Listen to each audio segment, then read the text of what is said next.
You were a few moments late, clearly running a country, so you're forgiven, but I'm glad you were because this headline just dropped and I want to start the interview by asking for your reaction to it.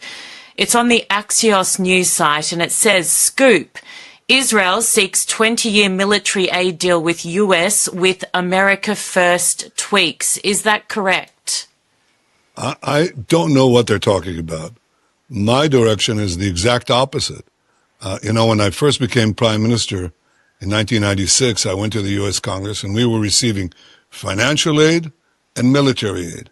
And I said, first thing is, we're going to build a high-tech, free market capitalist economy. We don't need the financial aid. Phase it out. And everybody gasped. How dare he, this young prime minister eager for a PR title. He's giving up billions of dollars. And I was happy to do it, and I was right to do it. So we got rid of that. Now I want to make our arms industry independent, totally as independent as possible. So my direction is the exact opposite. I don't know who's talking for Israel. I do. So follow what I say, not what is put forward in some leaks that are not true. So, Prime Minister, you think it's time to cut military aid entirely from the US?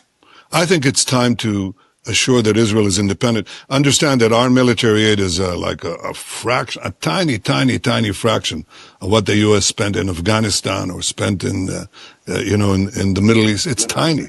But, I think that we have a very strong economy.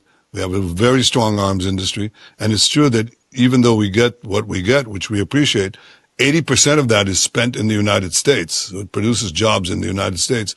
But nevertheless, I'd like to see a much more independent Israeli, and even more independent Israeli defense industry. And remember that Israel doesn't ask others to fight for us. Israel is the one American ally in the world that says, we need boots on the ground. We don't need American servicemen fighting, on the ground for Israel or around Israel. We're fine.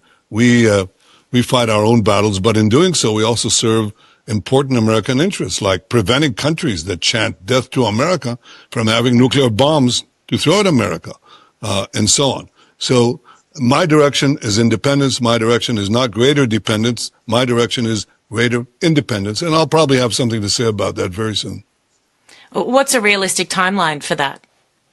Oh, I think we're already, we're already going there. In fact, this afternoon I'm having a very important meeting exactly on this subject.